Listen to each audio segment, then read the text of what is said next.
Good morning students. இன்னைக்கு நம்ம பார்க்க போகிறது மேனுஃபேக்சரிங் டெக்னாலஜி 1 லேபரேட்டரி பற்றி பார்க்க போகிறோம். 8351 ME8351 இதோட கோட் நம்பர்.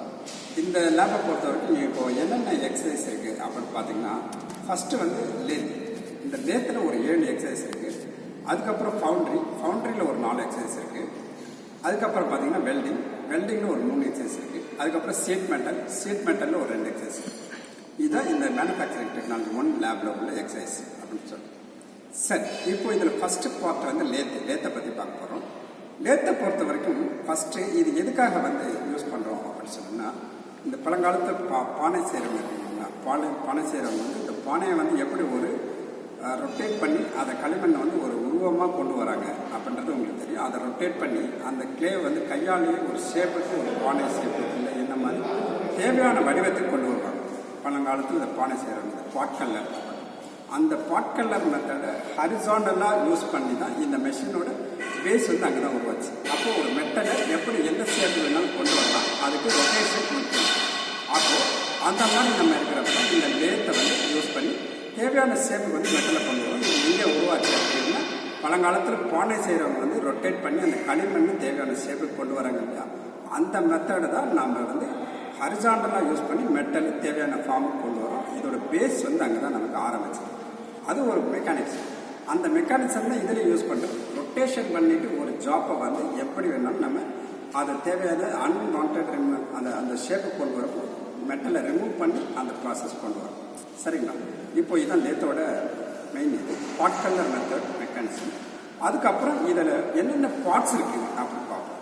லேத்தை பொறுத்த வரைக்கும் ஃபஸ்ட்டு லேத்தோட லேத்தோட பெட்டை வச்சு தான் அதோட ஸ்பெசிஃபிகேஷன் வந்து நம்ம சொல்லுவோம். அதனால லேத்து பெட்டு மேலே எல்லா அரேஞ்ச்மெண்ட்ஸும் நமக்கு இருக்கும். இதில் என்னென்ன அரேஞ்ச்மெண்ட் இருக்குது அப்படின்றத பார்ப்போம். சரி, இப்போது ஃபஸ்ட்டு வந்து லேத்தோட இது பெட்டு மேலே எல்லா தேவையான எல்லா எல்லா பார்ட்ஸும் வந்து இதில் அசம்பிள் ஆகிடும். அப்போது இதில் இம்பார்ட்டன்ட் பார்ட்ஸ் எது அப்படி பார்ப்போம். இது பார்த்தீங்கன்னா இது வந்து ஹெட் ஸ்டாக் அப்படின்னு சொல்லுவோம். அது ஹெட் ஸ்டாக் தான் லேத்தோட தலைப்பகுதி.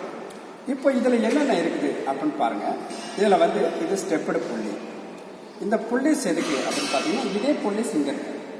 அப்போது இந்த புள்ளிஸ் வச்சு இது 3 வெரைட்டி ஆஃப் ஸ்பீடை வந்து இந்த லேத்துக்கு கொண்டு வரணும். சரியா? ஸ்லோ ஸ்பீட்லேருந்து ஹை ஸ்பீட் வரைக்கும் இதில் இந்த ஸ்டெப்படு புள்ளியை வச்சு நம்ம கொண்டு வரலாம். சரியா? அப்போது இதில் வந்து ஸ்பீடு வேரியேஷனுக்காக இந்த ஸ்டெப்படு புள்ளிஸ் இருக்கும்.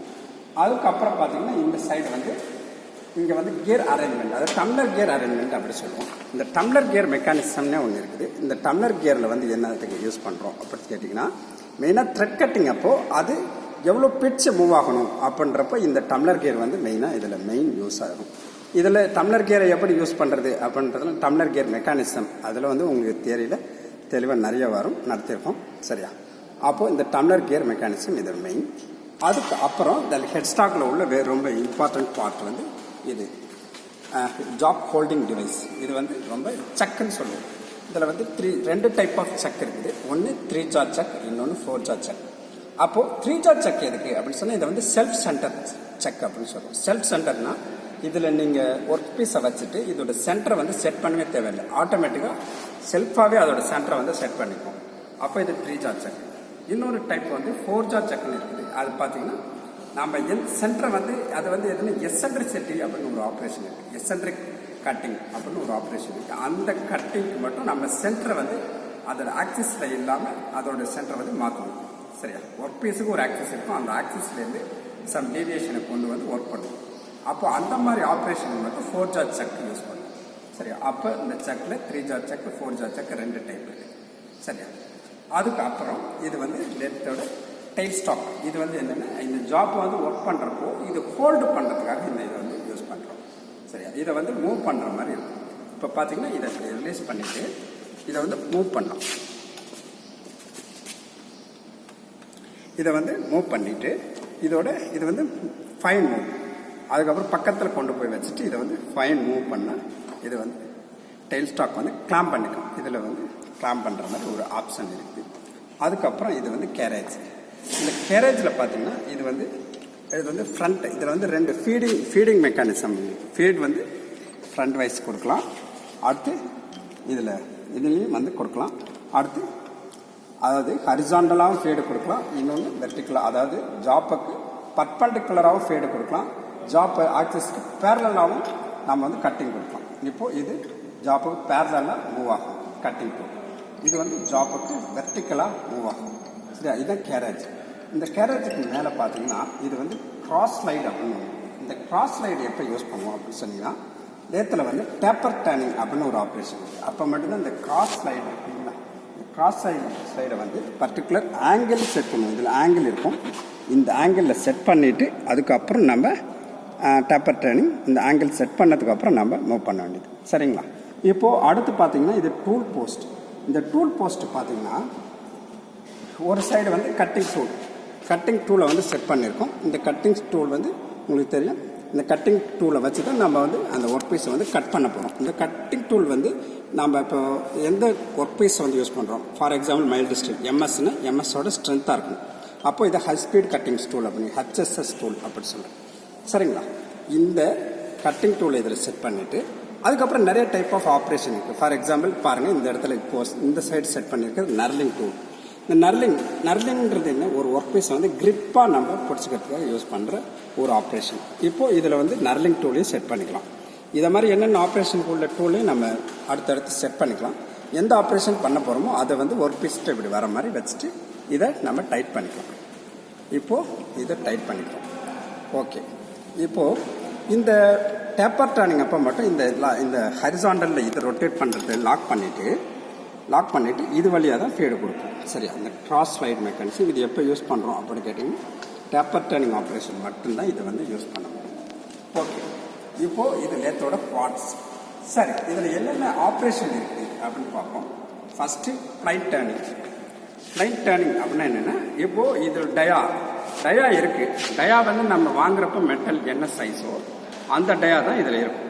ஃபார் எக்ஸாம்பிள் நமக்கு 30 mm டயா வேணும் அப்படின்னா நம்ம வாங்குகிற ராடோட சைஸ் ஒரு 32 mm இருக்கலாம், இல்லை எக்ஸஸாக எவ்வளோ இருந்தாலும் ஃபஸ்ட்டு அதோட டயாவை வந்து ரெடியூஸ் பண்ணிவிட்டு நமக்கு தேவையான ஷேப்பை கொண்டு வரோம். அந்த ஆப்ரேஷன் பேர் தான் turning. Reduced tenth diameter of the work piece தான் வந்து டர்னிங் ஆப்ரேஷன் அப்படின்னு சொல்கிறோம். இப்போ பார்த்தீங்கன்னா இதில் வந்து டயா வந்து குறைச்சிருக்கோம். இந்த ஆப்ரேஷன் பேர் தான் டர்னிங் ஆப்ரேஷன். அப்போது இதில் வந்து டயா ரெடியூஸ் ஆகுது. இப்போது அடுத்து பார்த்தீங்கன்னா இது நார்மல் டர்னிங் ஆப்ரேஷன். அதுக்கப்புறம் இது ஸ்டெப் டர்னிங், அதாவது டயாவை வந்து ஸ்டெப்பாக ரெடியூஸ் பண்ணியிருக்கோம். ஃபார் எக்ஸாம்பிள் இது 30 mm ஒரு 5 mm ரெடியூஸ் பண்ணி இது 25 mm, இது 20 mm. அப்படி இதோட டயாவை வந்து ஸ்டெப்பாக குறைச்சி ஸ்டெப் டர்னிங் அப்படின்னு சொல்கிறோம். அப்போது இது வந்து எதுக்காக யூஸ் ஆகுது அப்படின்னு பார்த்தீங்கன்னா ஸ்டெப் டர்னிங் பண்ணுறதுக்கு டயாவை ஸ்டெப் பை ஸ்டெப்பாக ரெடியூஸ் பண்ணி இந்த ஷேப் வந்து கொண்டு வரோம். இது ஸ்டெப் டர்னிங். அடுத்து பார்த்தீங்கன்னா ஒரே ஒர்க் பீஸில் இப்போ 3 ஆப்ரேஷன் பண்ணியிருக்கோம். இந்த ஒர்க் பீஸை பாருங்கள், இந்த இடத்துல பிளைன் டர்னிங் பண்ணியிருக்கோம். அதுக்கப்புறம் இதில் பார்ட்டிங், அதாவது இது செப்பரேட் பண்ணுற நடுவில் வந்து பார்ட்டிங். அதுக்கப்புறம் இதில் வந்து பார்ட்டிங் டூல் யூஸ் பண்ணுவோம். இது வந்து டேப்பர் டர்னிங். இந்த டேப்பர் டர்னிங் ரொம்ப ஒரு முக்கியம். டேப்பர் டர்னிங்னா ஒரு டேப்பர் ஆங்கிளில் இது வந்து பர்டிகுலர் ஆங்கிளில் இது வந்து டேப்பராக இந்த ஒர்க் பீஸ் வந்து ஒர்க் ஆகும். சரி, அப்போது இதில் 2 மெயினாக வந்து இதை கொண்டு வரதுக்கு 2 டயா இதில் இருக்கும். எதுன்னு கேட்டிங்கன்னா இது மேக்ஸிமம் டயா, இது மினிமம் டயா. அப்போது இதை எப்படி கொண்டு வரது அப்படி கேட்டிங்கன்னா இதுக்கு ஒரு ஃபார்முலா இருக்குது. அந்த ஃபார்முலா வந்து capital D minus small d divided by 2L into tan θ. அது வந்து போட்டிங்க tan inverse of capital D minus small d by 2L. அதை வந்து நம்ம கண்டிப்பாக போட்டுக்கணும். அப்போ போட்டு இந்த ஃபார்முலாவில் வந்து இதை வந்து அப்ளை பண்ணுறோம் அப்படின்னா θ = tan inverse into capital D minus small d by 2L. இந்த ஃபார்முலாவை யூஸ் பண்ணி தான் இந்த டிகிரியை கண்டுபிடிக்கணும். இந்த டிகிரியை கண்டுபிடிச்சி அதை இந்த இதில் கிராஸ் ஸ்லைடில் வந்து செட் பண்ணினதுக்கு அப்புறம் ஒர்க் பண்ணி தான் இந்த டேப்பர் டர்னிங்கை கொண்டு வரோம். அப்போது இது ரொம்ப ஒரு முக்கியம். சரியா. அப்போது இந்த ஃபார்முலாவை வந்து டேப்பர் டர்னிங் நல்லா மைண்டில் வச்சுங்க. அதுக்கப்புறம் இதில் இது வந்து போரிங். அது போரிங் அப்படின்னா என்ன அப்படின்னு கேட்குறேன். ஃபஸ்ட்டு வந்து ட்ரில்லிங் இருக்கு இல்லையா, ட்ரில்லிங்கில் வந்து ஒரு ஜாப்பில் இன்டர்னல் ஹோலை மேக் பண்ணிடுவோம். அந்த ஹோலை நமக்கு தேவையான ஷேப்புக்கு என்லார்ஜ் பண்ணுறது தான் வந்து போரிங்ன்ற ஆப்ரேஷன். அப்போது போரிங்னா என்ன, என்லார்ஜ் தி ஹோல் பண்ணுறதுக்கு போரிங் ஆப்ரேஷன். இப்போது இதில் அதான் பண்ணியிருக்கோம். ஃபஸ்ட்டு இதில் ஹோல் போட்டிருக்கோம். ட்ரில்லிங் மிஷின் வச்சு இப்போ நமக்கு ஒரு 35 mm வேணும் ட்ரில் அப்படின்னு வச்சுங்க.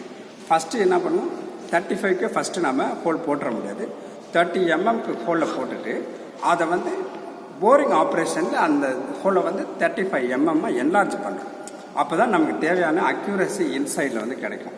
இல்லாட்டி ரொம்ப சர்ஃபேஸ் ரஃப்னஸ் வந்து அதிகமாக இருக்கும், நம்மளால் யூஸ் பண்ண முடியாது. அப்போ என்லார்ஜ் தி ஹோல் அப்படின்ற ஆப்ரேஷன் தான் போரிங் ஆப்ரேஷன். அதுக்கப்புறம் போரிங் அப்புறம் இன்டர்னல் த்ரெட்டிங் அப்படின்னு இதில் நல்லா பார்த்தீங்கன்னா தெரியும். Internal thread cutting, inside thread cutting பண்ணியிருக்கோம். சரியா? அப்போது இது இன்டர்னல் த்ரெட் கட்டிங் ஆப்ரேஷன் அப்படின்னு சொல்கிறோம். சரிங்களா? அப்போது இன்டர்னல் த்ரெட் கட்டிங், இந்த த்ரெட் கட்டிங்கை இந்த ஜாப்புக்கு மேலே பண்ணால் அது எக்ஸ்டர்னல் த்ரெட் கட்டிங் அப்படின்னு சொல்கிறோம். இப்போது நான் சொன்ன இந்த ஆப்ரேஷன்லாம் பார்த்தீங்கன்னா லேத்தில் வந்து நம்ம பண்ணக்கூடிய ஆப்ரேஷன்.